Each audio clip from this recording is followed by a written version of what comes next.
había como fases.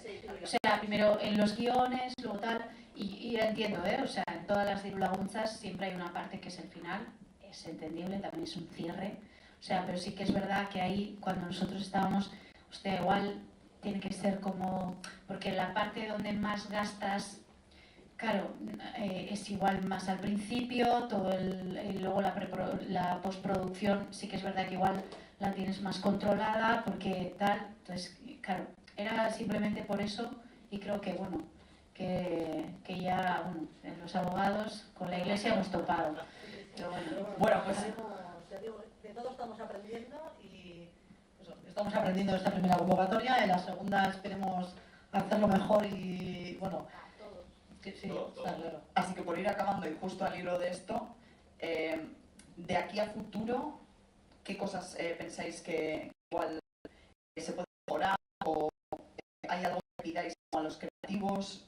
¿Hay algo que no pensáis que tiene que cambiar o que es... No tanto a modo creativo, porque al final lo que queremos es al revés, ¿no? Que nos vislumbren un poco ellos, o sea, decir de, pues hay mucho talento fuera y a veces igual nos lo perdemos y es como, pues igual contando historias pequeñas, haciendo cosas, se ve también mucho el talento. De hecho, pues es que Cristian nos lo enseñaron y es que fue como, qué maravilla de historia, ¿no? Y leímos solamente, creo, 2 capítulos, pero... y había miedo también, porque al final siempre tiene, o sea, que cuando tú lees un capítulo solo de 2, la historia te puede gustar, pero una serie en un capítulo se te puede venir abajo rápidamente, la verdad. Pero bueno, quiero decir que al final no buscamos nada en concreto, sino que el nuevo talento llegue. Mejoraremos, como digo, hemos aprendido y intentaremos mejorar un poco, si efectivamente, pues igual el dinero, bueno, igual cómo darlo, igual incluso podemos mejorar algo y pegarnos más con los abogados.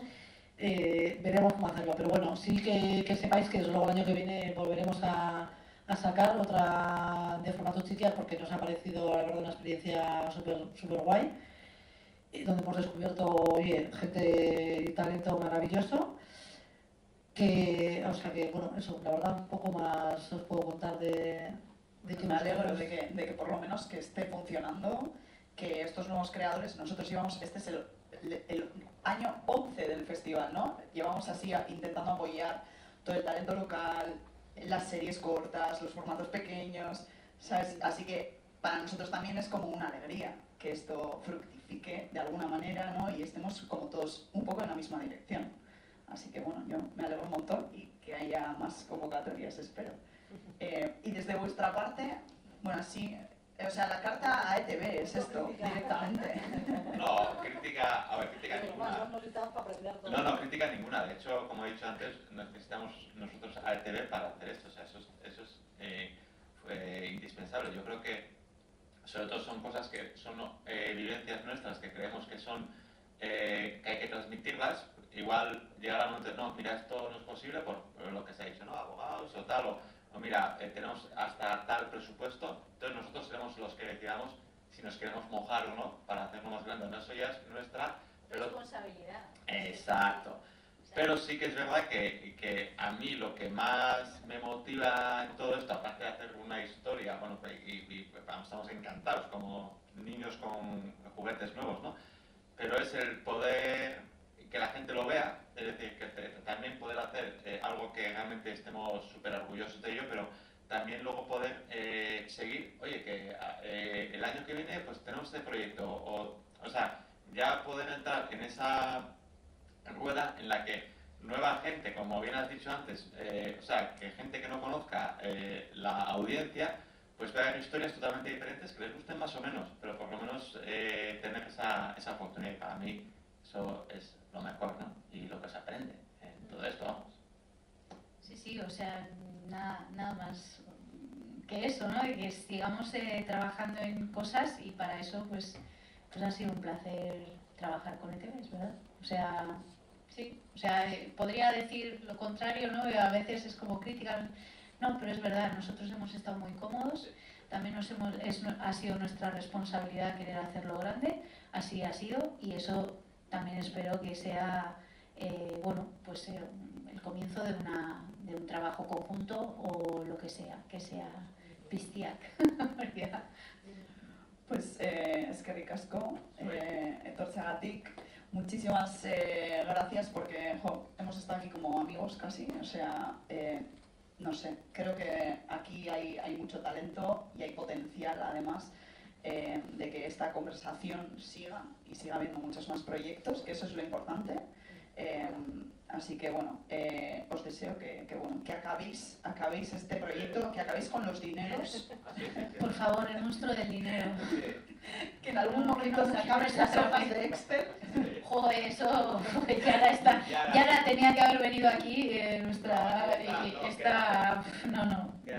Quédate porque no puede ser. Muy bien, y que siga habiendo convocatorias de ITV, pues que nos ayuden a conocer nuevas productoras, nuevos directores, directoras. Encima hay muchas mujeres, eso también es genial, como decíamos antes, y nada, esperamos veros el año que viene ya con una serie acabada. Hombre, por supuesto. Seguro. Es que ricasco.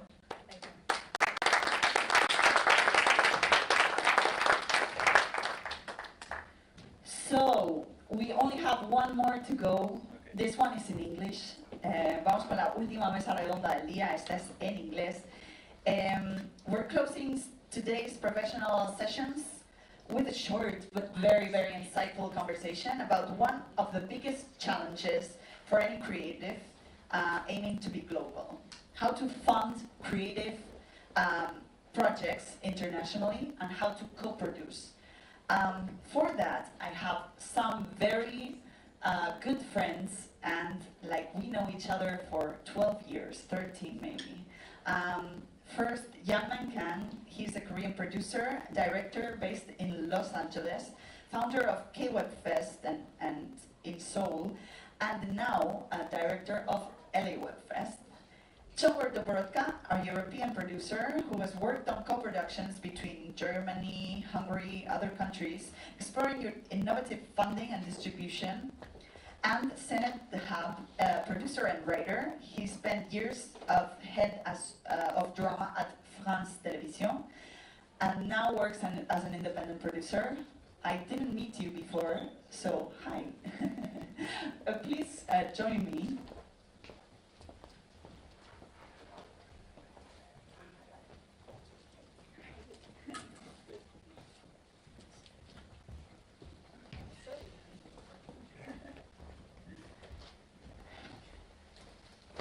Hi.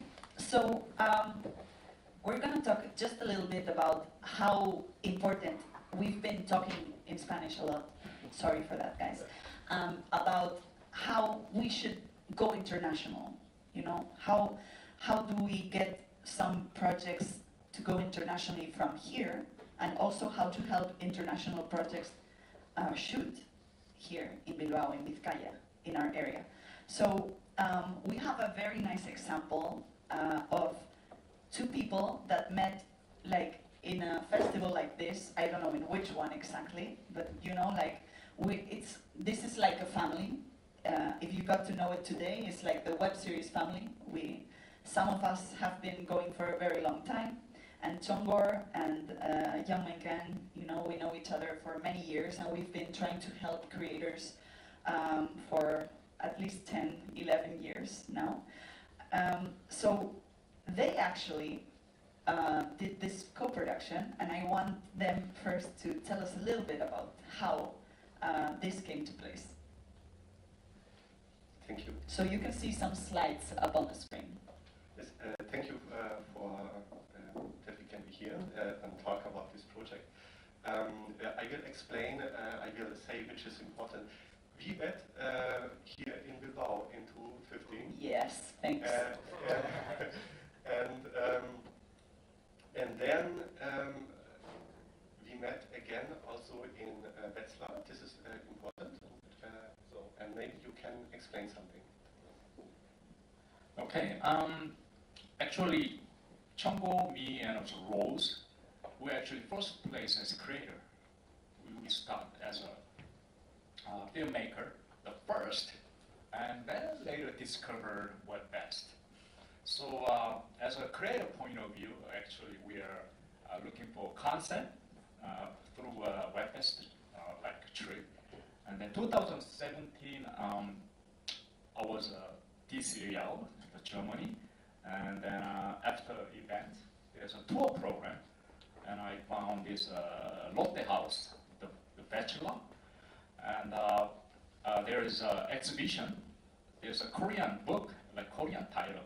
It's called the Lotte House, and I was very surprised. Why is a Korean book here? And then I realized that Goethe, the German the writer, actually he wrote a novel. Also, he was a young age. He visited there. He fell in love with her. Name is Lotte, and I wrote a book. It was a big success, sensation. Even a lot of Korean people knows about that book.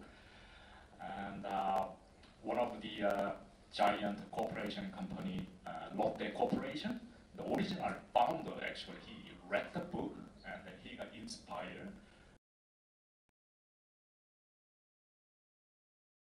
The World Tower in Seoul, like a landmark. So I thought it's a great idea. I talked to Chonko. Hey, maybe we can make some like a co-production, bridge those stories. That's why we came with this idea. From a very, very local place, Wetzlar is a very small city, like it's a small town, to Seoul, which is like millions and millions of people, you know. And they managed to find this like weird relation with both places. Yes, and this connection, because this connection was also for both a little bit emotional, it was the key for also to find a little bit funding to make this project happen. For I think we both searched for companies. Young searched for a company in South Korea to support another company. I searched for another company in Hessen. So we had 4 companies in the end. And the connection was, this is maybe it's the tallest building in South Korea. This building, it was built in 2017, so it is really new, what was new at that time. And then I think you received funding from Lotte World Tower, and for them it was a kind of branded series. And we received money from the city of Wetzlar and Gießen, and for them it was a cultural concept.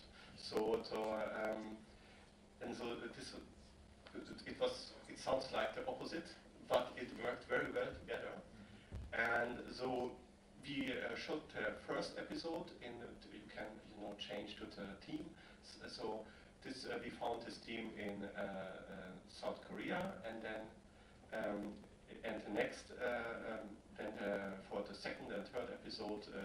We had a mixed team in Wetzlar and Gießen. The actors and producers came. And then the next slide is we filmed in Seoul the first episode, yes, and so you can see in the next slide we filmed all together in Wetzlar and Gießen. And what we didn't know at that time, it was really the first web series co-production or serious co-production between Germany and Korea. So yes, then when this all happened, I would like to explain something. What for us the biggest success was is not even selling the project. The biggest success was to build a bridge between this museum or the cities to the Lotte World Corporation, which is really huge, and also maybe people doesn't know this. Sorrows of Young Werther was the first blockbuster in matters of novels 250 years ago, and you can find even on Max from 200 years ago the pictures of the novel. So they made merchandise 200 years ago for it.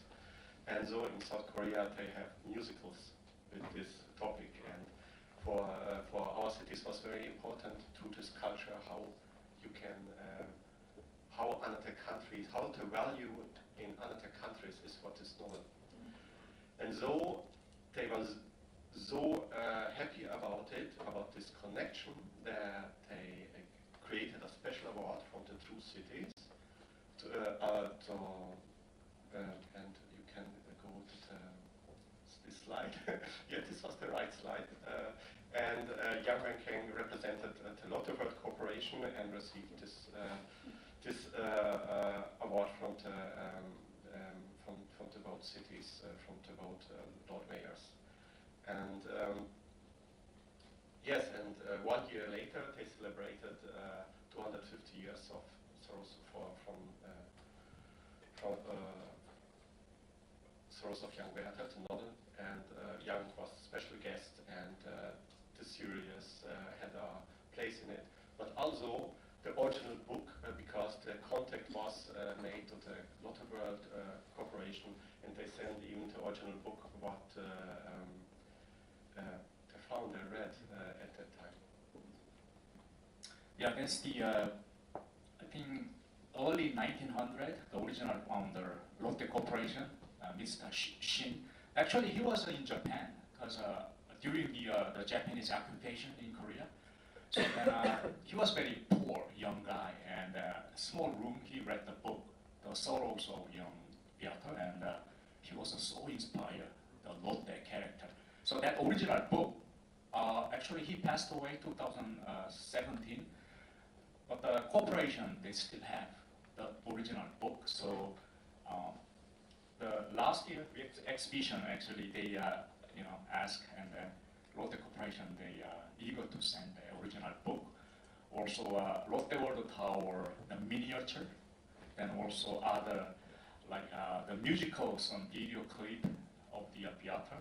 So it went well. So I was there, exhibition, and a lot of people, they're like inspired. Wow, like how both two different culture also from the past to present, and then also very literature with the mix with the brand, and also with web series. So yeah, that was really really good. And maybe last the web series was then released in South Korea 2019 into social media channels. So for them it was very interesting that the people know about where's the origin from the from the building, from the corporation. So since we're talking money, money, money today, it's all about the money and where do we get it from, and how do we handle this, and what institutions and what private investment can do for us. I think we have a great guest. He's new to the family, he just arrived. But Senet, I think you've experienced both sides of the process. First as head of drama, so for a major public broadcaster, so you would be the Maria from France Television. Tell us a little bit about when you receive a project, what when you were in that mindset. We can talk about the other mindset later. What do you look for, like in a project or in new upcoming talent? Well, if we're just talking about international co-productions and getting funding from different countries or different parts of the world, I think I had never heard of Lotte House, but it's a great example of what an international co-production should be.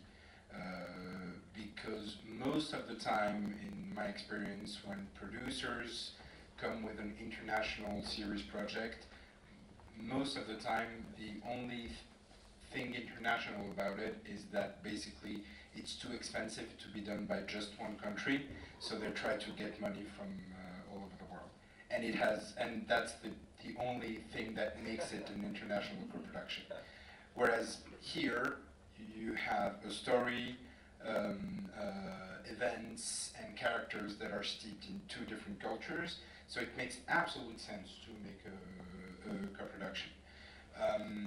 So I would look at it the other way. Basically, if your story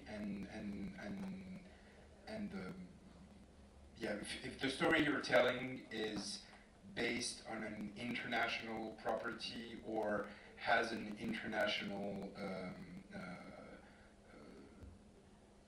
origin, be it between a few different countries, and you can go to those different countries to get the funding, then yeah, great, fantastic. That's exactly what international co-production teams at different broadcasters all around the world are looking for.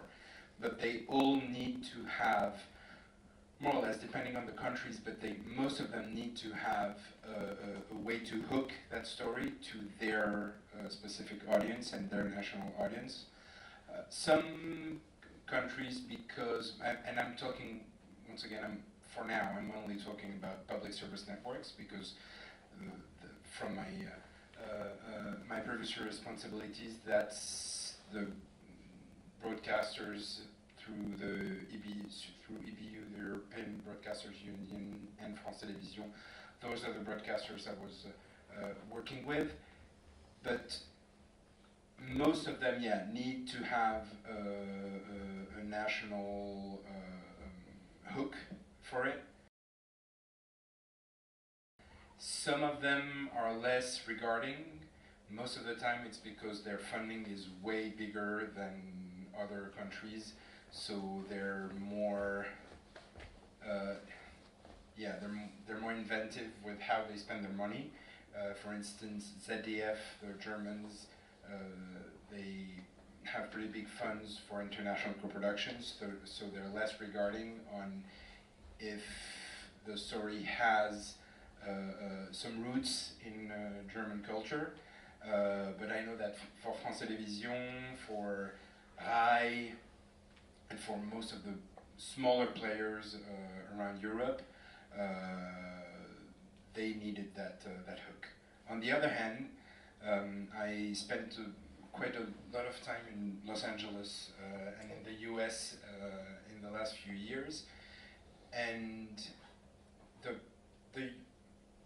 when I talk with European producers about their attempts at getting funding from the American industry, or like trying to co-produce with the American industry, one of the faults I see a lot is producers come with European big projects to get funding from the US, once again presenting it as an international co-production, but for that matter, it's more a European co-production or a European project that's trying and coming to get some money from the US.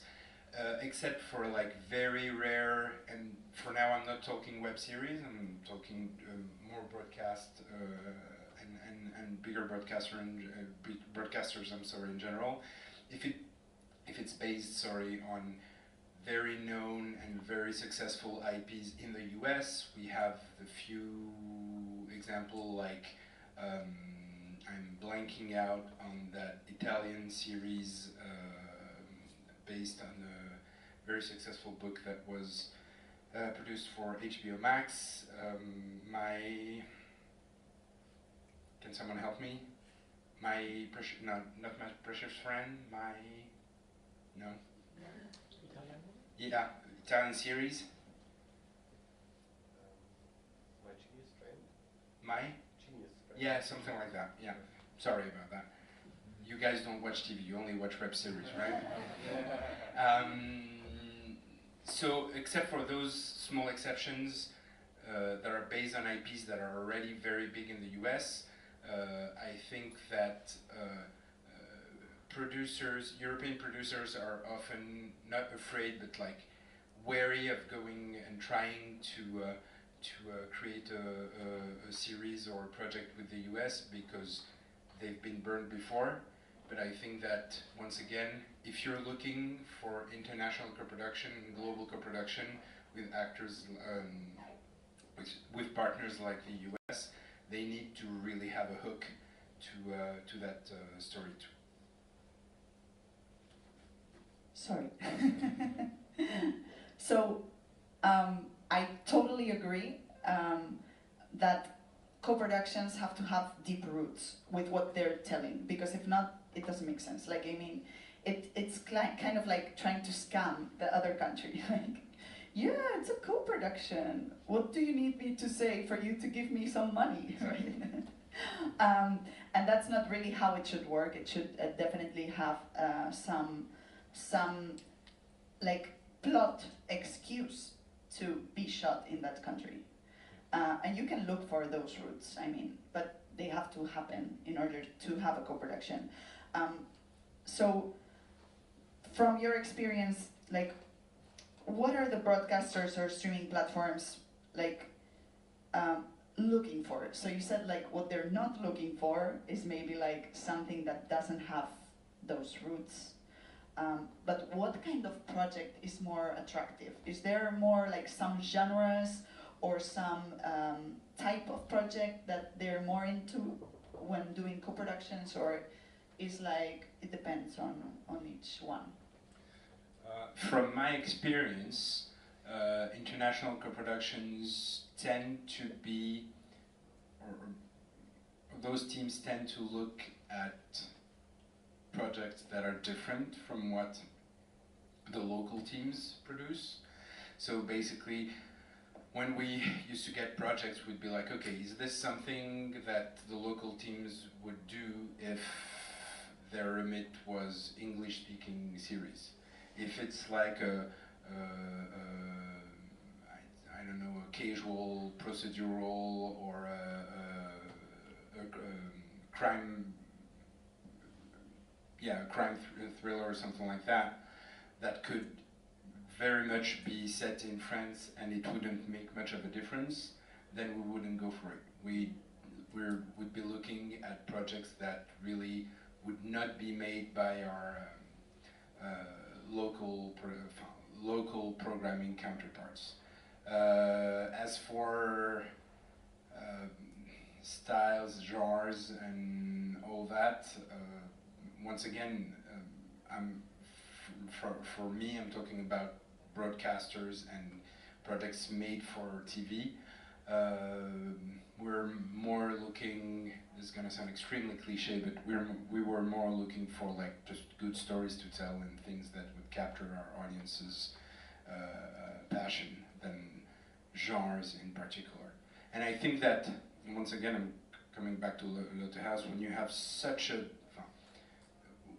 when you basically show the origins or a new point of view on such a big name as Lotte for South Korea, and for South Koreans it makes so much sense, because once again you're putting forward a story that hasn't been told before, or hasn't been told widely, or hasn't been told this way, directly aimed at that audience. So yeah, I wouldn't say there's a precise genres they'd be looking at. They'd just be looking at something that echoes with their audience. So the three of you also have helped other creative projects get some funding for writing or distribution. I'd like to know a little bit, what mistakes do you think are done by independent creators, producers, writers? Because I think we can all think of some of the things that really come to mind, but I'm curious if you can share. I'll just hop on and then let you guys. There was this movie made for TV, made for cinema, I'm sorry, back in France, that took advantage of a very generous tax credit scheme that was put forward by Taiwan. Taiwan is very aggressive on tax credits and incentives for movies and audiovisual projects. And so basically the story was supposed to happen in Taiwan, and then at the last minute, while shooting part of it in Taiwan, the director decided to move the story, but to put the story in China instead of Taiwan, which was a huge problem for Taiwan, obviously. Basically giving money for Chinese propaganda. It wasn't Chinese propaganda, but like I would say there are incentives all over the world. Just find the project that fits the best with all those incentives. Oh yeah, and don't use Taiwanese money to make a story about China.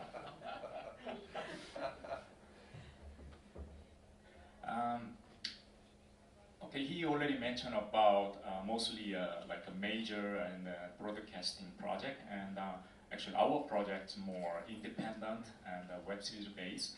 So there's two kind of different levels. So I think you have to, when you plan, you have to level, which way you want to go. You want to go to upstage or in the middle or very personal or independent. So actually our case, it is the brand like a cultural funding, also the sponsor from the corporation. So, but the thing is, most people they made a mistake, even ourselves. Think about the money first. That was a big mistake. Then you never get through it. So I think the first one you have to think like the concept, like what kind of project, and especially co-production. The first, before the money, actually, you have to know each other, and you have to trust each other. So that's why we built up as our creator. Actually, we met many times, and we talk about, we trust each other. Then slowly, like talking about co-production. I think it's similar as a marriage, like co-production. Because when you marry someone, right, you have to trust. After trust, and now I'll talk about some project. And then there is a different way of like finance. You can do big budget or middle. You can do even really low budget these days. Even like filming with a smartphone, why not? Depends on like what you're aiming for. So I think that's why you guys creator. I know you guys are traveling, visit other web festivals, and meet other creators, other content, other country, then explore some interesting idea how you can do co-production. That's the way you'll start. What he said. I have a question for you. I'm sorry. I have a question for you guys because I'm personally curious. I don't know if you guys are going to care, but like, if that's something you can share, what was the total budget of Lotte House?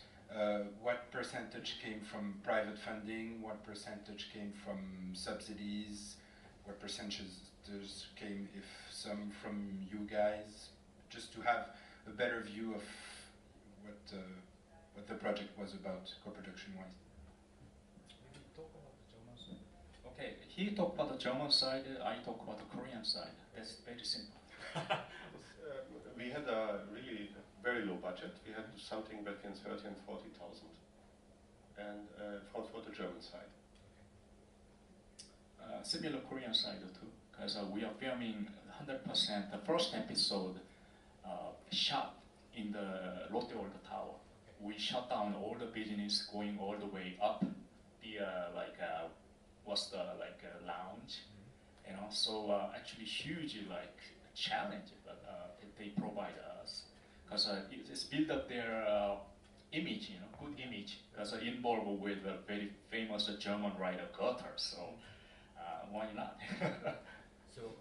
So around 100K for the whole thing, and yeah, even less. Say 80,000 maybe. Yeah.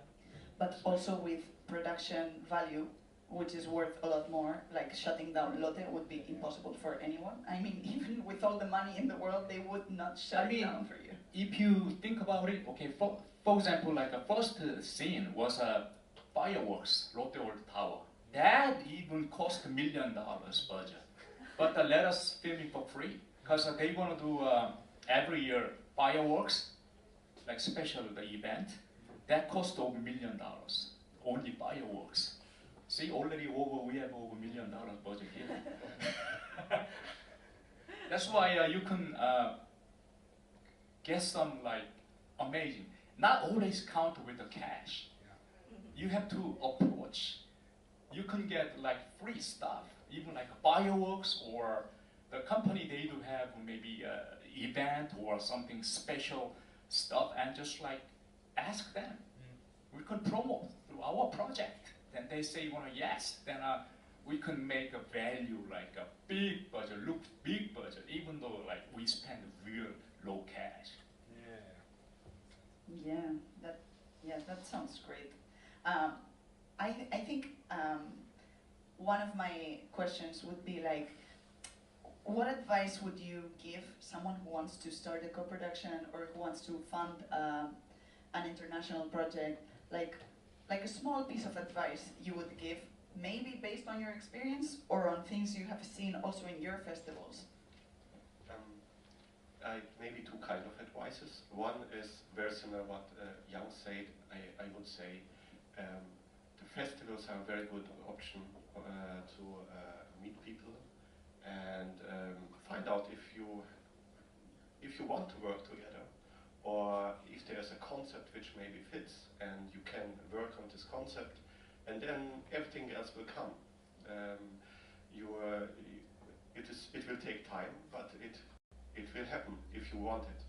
And the other advice is that each country, this is on your example maybe, have very different laws, and it is very different if you are working in Europe or if you are working also in the USA. The laws for writers are very different, so you have to take care about that.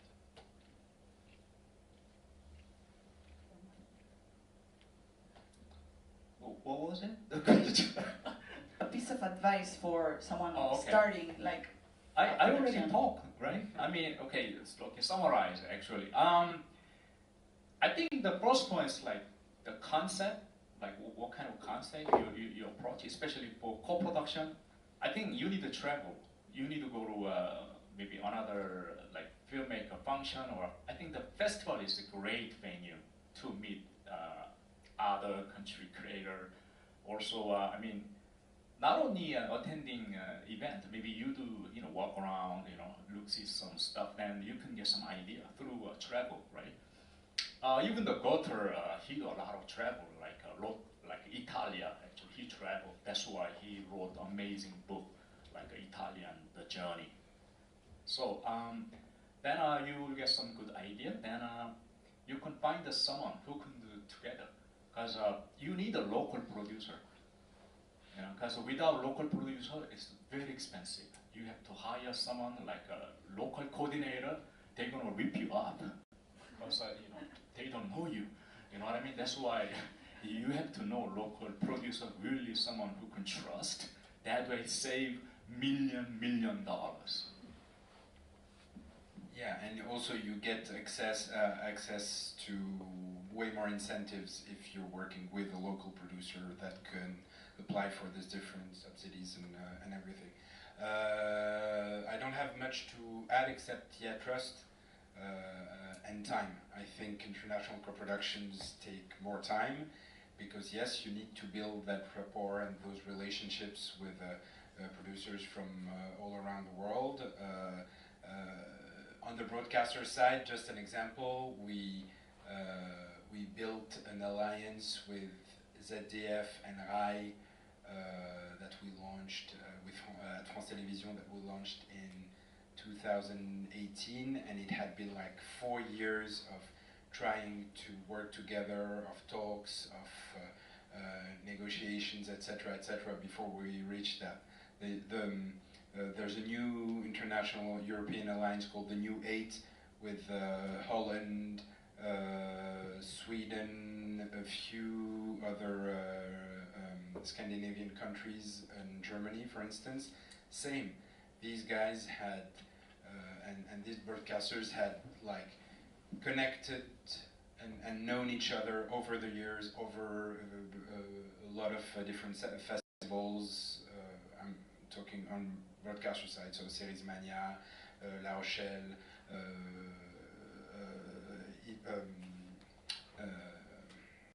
Mia in Rome, etc., etc. And it takes a lot of time and a lot of trust to be able to fund, create, and push a project together, because in the end it's a story that's going to be told by a few different people. So you see how difficult it is to get a good story out of the door when there's only one country and one producer behind it. The more countries and the more producers you have around the table, the more difficult it is to stay on course and get the idea and the story that you wanted to tell in the first place out. So it takes time, it takes patience, it takes a lot of diplomacy. But it's very satisfying, and yeah, it's a great way to make content. I think we're going to try to wrap up to keep up exactly with our schedule, but I want to remind you that we'll have some pitching with them later. If you want to meet with them in speed meetings later at 5 in the other room in Iparraguirre. So we'll get to know some of you. Your next co-production could start right here, as Lotte maybe also did some years ago. So, but it will take time for sure. Some notes I did was don't force the co-production. If it has two mixed cultures, if it makes sense, then great. If not, just don't do it. Look for another concept, another thing, and stay on course on what was the original idea. Don't violate your project because you want more money coming in and just put another country in it and ruin the whole concept of the show. It's important to have trust, time, rapport, because this is like a marriage. We always come up with this when we're talking about co-production in Seriesland for some reason, because it's true that there's a big compromise, and you have to really have the trust in the other company that they're going to deliver, they're going to do their part, and that you're safe in a way with them. But please come to festivals, enjoy, meet some people. You can get it if you really want, like the song, as Chongor said. And as a last thing, I just want to say, don't produce in Taiwan if you're going to talk about China. So thank you. But we'll be back for pitching in this room and then later for the speak meetings. Thank you. Eskerrik asko. Muchísimas gracias por aguantar hasta el